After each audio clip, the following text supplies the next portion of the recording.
So yun po guys, ayan magandang araw po sa lahat, especially po sa mga charity viewers po dyan ng PB Team at sa lahat po ng sobrang nagmamahal kay Krishna, Peking Koreana at kay Sir Paul, Pugong Biyahero. So in this video po is another topic po yung pag-uusapan po natin. Mula po ito sa naging vlog na in-upload po ni Inday Ogdot sa kanyang YouTube channel last May 21. So ilalagay ko po sa description po yung link ng video po niya at sana subscribe din po natin si Inday Ogdot. Ito po ay tungkol nga po dun sa mga bashers na sinagot nga po nila kasi nga po magpahanggang ngayon is talagang napakarami pa rin po ang mga nambabash nga po sa kanila, especially nga po kay Krishna. Although hindi naman daw sana pinapansin ni Krishna ang ganito, pero yung iba daw is talagang nagpa-personal message, nag-direct message daw po sa kanila ni Inday Ogdot, kaya napapansin nga po nila. Para kay Krishna is okay lang naman sa kanya iyon kasi nga po parang very strong na naman daw po siya at kaya na daw po niyang labanan, kaya po niyang baliwalain ang mga bashers. Pero si Inday Ogdot nga daw po is hindi pa daw po sanay sa ganito at masakit para kay Inday Ogdot na binabash nga po sila kasi nga po wala naman po siyang ginawang mali. Kaya yun nga po, sinagot nga po nila yung mga bashers kasi talaga ang mga bashers po is laging nakikialam po talaga sa buhay ng may buhay, especially sa buhay po nila Krishna at ni Inday Ogdot. Yung kanilang mga damit, pagsusuot ng damit, yung kanilang ginagawa like pagsasayaw at kung ano-ano ba po talagang pinapakialaman po ng mga bashers. Okay lang siguro kung mag-a-advise, magsasuggest ng ganito ganyan, pero yung bashing na po talaga na nakakasakit na po ng puso nila Krishna is hindi na po yun tama. At maraming beses na po nating sinasabi ito sa kanila, sa mga bashers, na sana itigil na po nila ang pamabash nga po nila kasi nga po hindi po ito tama. Dapat isipin nilang maraming beses po, isipin ng 100 times po bago po magbitaw ng mga salita at isipin din po nila or ilagay nila ang kanilang sarili sa kalagayan nga po nila Krishna. Paano kung halimbawa sila nga po ang pinagsasabihan ng masama, ano kaya ang mararamdaman nila, diba? So dapat isipin po nila yung golden rule always, yung wag mong gawin sa iba ang ayaw mong gawin sa iyo. Kasi alam ko kung sila ang binabash, sila ang pagsasabihan ng hindi maganda, ng masama, panigurado ako masasaktan din po sila. Just like kila Krishna at kila Inday Ogdot kasi nga po mga tao lang din po sila.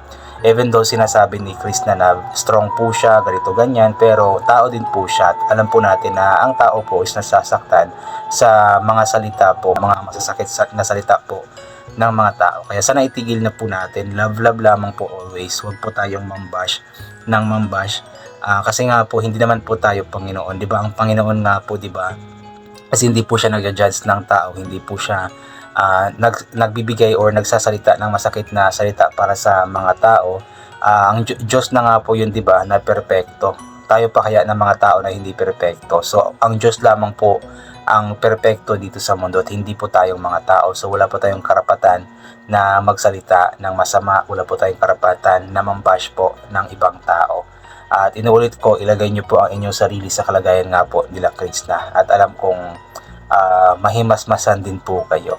So sa mga nagmamahal naman kila Krishna tsaka kila MJ at sa buong PB Team, yan, nagpapasalamat po tayo ng malaki kasi kahit papaano ay kumbaga nababawi rin po yung sakit na nararamdaman po nila mula sa mga bashers, mula sa mga magagandang message po ng mga tao. Kumbaga nababalance din naman, mas marami po yung mga positive na messages ng mga nagmamahal po kila Krishna kumpara po sa mga negative na messages mula sa mga bashers nga po. Pero mas maganda sana kung wala na talagang mga negative na mga messages or mga chats or mga kung ano-ano pa man.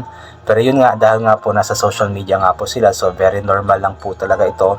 Pero pakiusap lang din po natin na tigilan na lang, iwasan na lang kung may gusto mang sabihin, mga suggestions na lang siguro na mga dapat nilang gawin, pero hindi na dapat aabot pa sa punto na na makakasakit na po sa puso nila Krishna.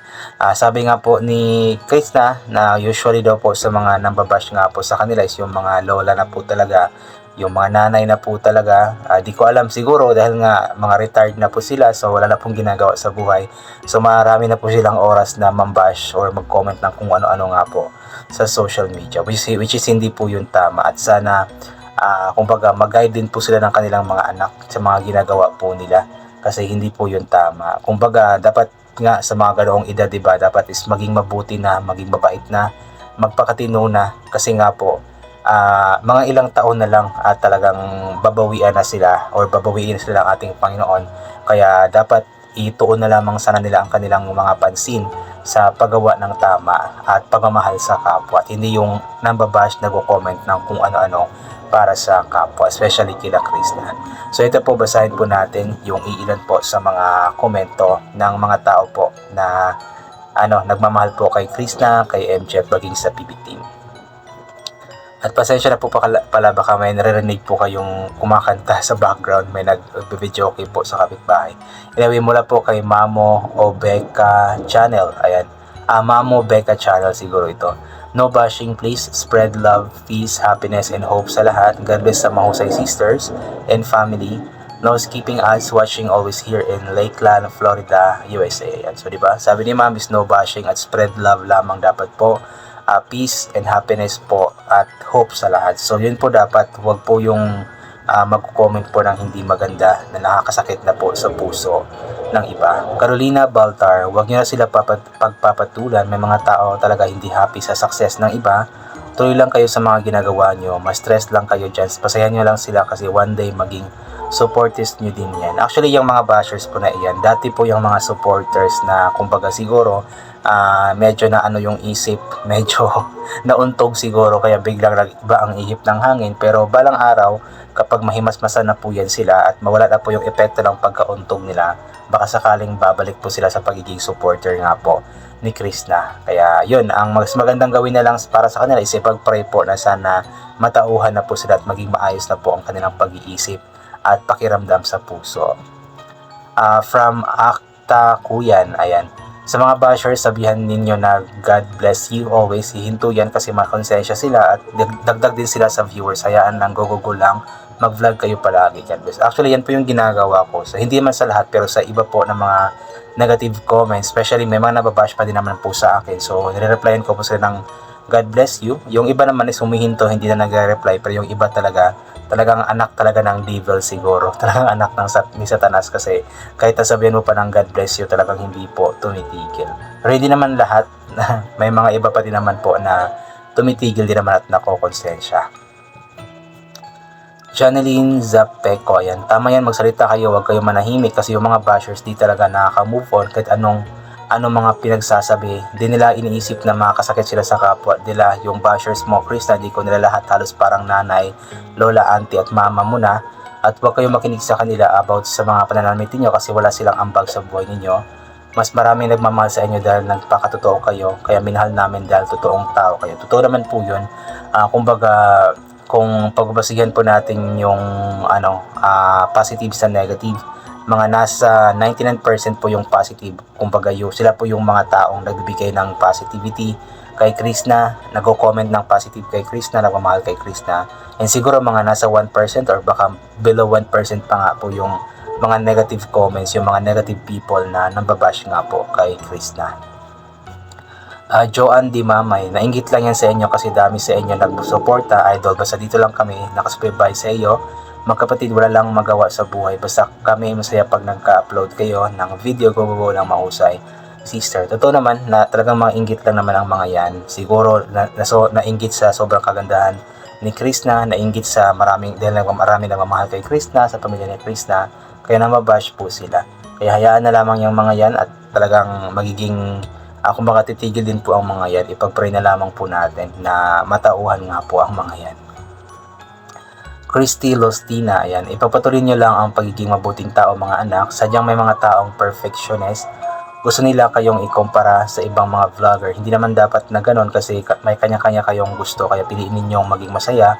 Huwag niyo na lang pansinin yung mga bashers na mapanghusga sa kapwa. Basta kami mahal namin kayo mahusay sisters. Oo nga po, sabi nga po nila Krishna at ni MJ na may mga comments nga daw po na bakit hindi daw gayahin nila Krishna itong vlogger na ito. Like, palaging bumibili daw po ng mga bagong damit, mga mamahaling damit. Bakit nyo kailangan ikumpara po si Krishna, si MJ sa ibang vlogger? Yun nga, iba-iba naman po yung mga tao. Yung mga taong, siguro mga vlogger po na yan, marami yung pera, mga ganito ganyan yun sila, mga tawag dyan, socialera. Iba sila Krishna eh. Kahit na siguro sabihin natin may pera sila Krishna, hindi sila ganoong klaseng tao na magiging pasosi-sosi dahil may pera lang, bibili ng kung ano-ano dahil may pera lang. Ang para kay Krishna is talagang ano lamang po sila. Talagang practical lamang po sila, Krishna. Kung ano po yung kaya ng budget po nila, kung ano po yung is yun po yung binibili po nila. Hindi naman kailangan magsuot ng mamahaling damit. Tsaka vlog naman po yan, hindi naman makikita kung anong brand ng damit na yan, di ba?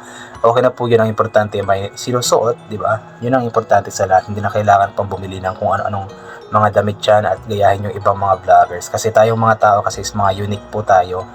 Ginawa po tayo ng ating Panginoon na may kanya-kanyang katangian, kanya-kanyang gusto, kanya-kanyang ganito ganyan. So hindi ibig sabihin na gusto ng tao, ng isang tao yan is gusto mo na rin. Hindi rin ibig sabihin na gusto mo yan is gusto na rin ng ibang tao kasi nga po kanya-kanya po tayo ng gusto. I think hanggang dito na lamang po muna ito. God bless and bye for now po.